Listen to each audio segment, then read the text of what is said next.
President Marcos, nagkausap na ba ulit kayo amid sa mga nangyayari na ito? Wala.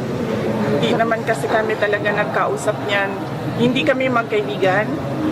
Unang-una, nagkakilala lang kami dahil naging running mate kami.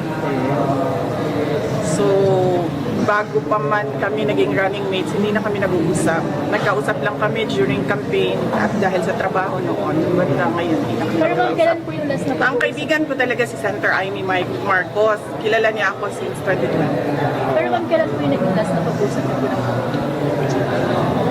Nung nag-tender ako ng resignation, yun yung last na nagkausap kami ni President Ma'am, do you think Marcos. kung si President Marcos magsalita para sa inyo and on behalf of you, ayos kaya itong nangyayari dito sa Kongreso? Alam nyo, kasi madami hindi nakakilala sa akin, pero mag-share ako konti ng ugali ko. Hindi ako humihingi ng tulong. Alam yan ng tatay ko, naging mayor siya, naging president siya. Hindi ako humihingi ng tulong talaga. Kaya nga kanina kung nakita ninyo, lumapit ako kay Congresswoman Gloria Arroyo. Sinabihan ko siya, ma'am, huwag ka na magpa-stress. Dahil dito sa ginagawa nila sa akin, kaya ko ito. Don't stress yourself about it. Yan din ang sinabi ko kay Congressman Marcoleta. Ma'am, sa gitna po ng lahat ng ito, how are you po? How do you feel about what's happening right now? And you mentioning even about the impeachment complaint or possible. Iniisip ko lang na kapartihan ng journey ko as a government official, yung lahat ng nangyayari ngayon. Ma'am, sa tingin niyo po may hand si PBBM sa nangyayari ngayon dito sa Congress? Actions against you and the Duterte family. Sa tingin niyo may hand si Pangulo? Ma'am, hindi ko sagutin yan kasi sarcastic yung sagot ko dyan. Next. So, kumusta si Presidente Duterte? Kumusta yung mga advice niya sa inyo sa nangyayari ngayon na Bibi? Okay naman ata siya. Hindi kami nagkakausap ni former President Rodrigo Duterte. Pero sinasabihan ko lagi yung mga nakapalibot sa kanya, nasabihan siya na huwag magpa-stress sa nangyayari. Tulad ng sinabi ko din kay Ma'am GMA kanina. Ma'am, may regrets ba kayo na sumama kayo sa unity kasama si President Marcos? Medyo mahaba kasi yan eh. It needs a sit down. Sit down tayo, ma'am. Opo kayo. Anyways, Kasi ba yung sinasabi niya this is targeted para sa 2028, hindi kayo iboto ng mga tao.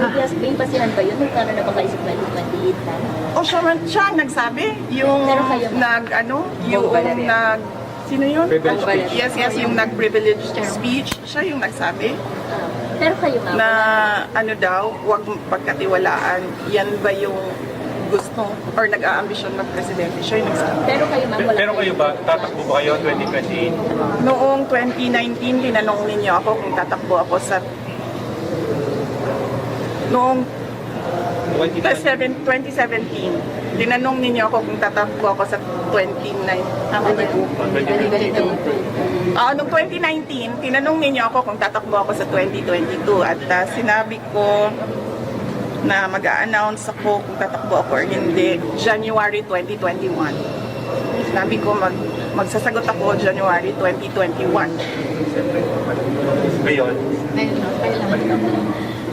Sa ngayon, this very minute, magsasabi ako kung tatakbo ako sa fourth quarter ng 2026.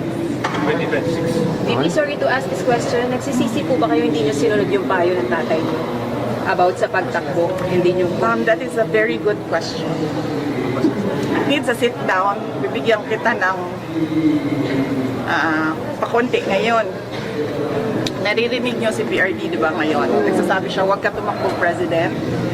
Ngayon, sinasabi niya, yan din ang sinabi niya noong 2021. Huwag ka tumakbong President. Kasi nanggaling na ako dyan, sabi niya, hindi siya madali na trabaho. Maawa ako sa iyo. He never said na run for president. Ma'am, never again na po kayo to deal with the Marcoses. Yung sasabihin pa si Ma'am Joy. Oo, ayos o yun. Pero ma'am, mga never again na to deal with the Marcoses. Oh, never again. Why, ma'am? Sit down tayo. Sige, ma'am. Kailan? Kailan niyo gusto, ma'am?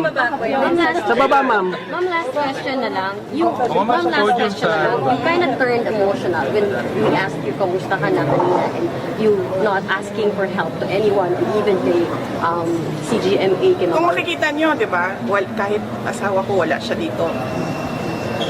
Hindi ako tao na humihingi ng tulong.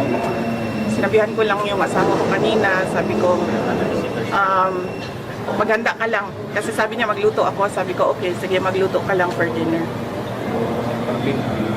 Sit down natin, ma'am. Ma'am, kailan ma'am you sit down? Ma'am, kailan niyo sit down? Sharean na lang kita. Joke lang. Tagalin yung mic.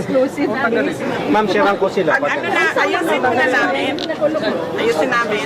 Never again.